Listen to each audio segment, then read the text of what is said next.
మరణ శాసనం రాసుకున్న ప్రేమికులు ఇద్దరికి ఒకే చోట ఖననం చేసిన ఇరు కుటుంబాలు. వారిద్దరిది ఒకే ఊరు. చిన్నప్పటి నుంచి మంచి స్నేహితులు. ఆ స్నేహమే ప్రేమగా మారింది. భవిష్యత్తులో స్థిరపడ్డాక ఒకటవ్వాలని కలలు కన్నారు. ఇద్దరి మధ్య వచ్చిన చిన్నిపాటి మనస్పర్ధలు వారి నిండు నూరేళ్ల జీవితాన్ని అర్ధాంతరంగా ముగిసేలా చేశారు.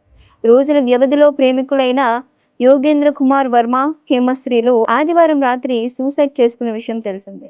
చెన్నూరుకు చెందిన వీరిద్దరూ కడప నగరంలోని ఓ ప్రైవేట్ డిగ్రీ కళాశాలలో చదువుతుండగా కొంతకాలంగా ప్రేమలో ఉన్నారు.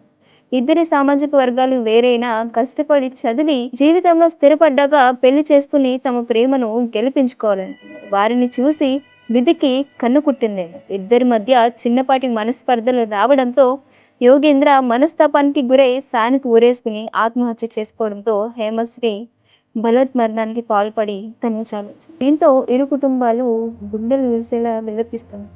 ఎలాగూ కలిసి జీవించలేకపోయారని మరణంలో ఒకటిగా సాగనంపాలని చెన్నూరు సమీపంలో ఒక ప్రాంతంలో పక్కపక్కన ఇద్దరికి మంగళవారం అంత్యక్రియలు నిర్వహించారు. ఈ విషయంపై మీ అభిప్రాయాన్ని మన కామెంట్ సెక్షన్లో కామెంట్ చేస్తాను. ఇంకా మరిన్ని ఇలాంటి తాజా వార్తల కోసం ఇప్పుడే మన టూరిస్ట్ టీవీ ఛానల్ని సబ్స్క్రైబ్ చేసుకోవడం అస్సలు మర్చిపోకండి.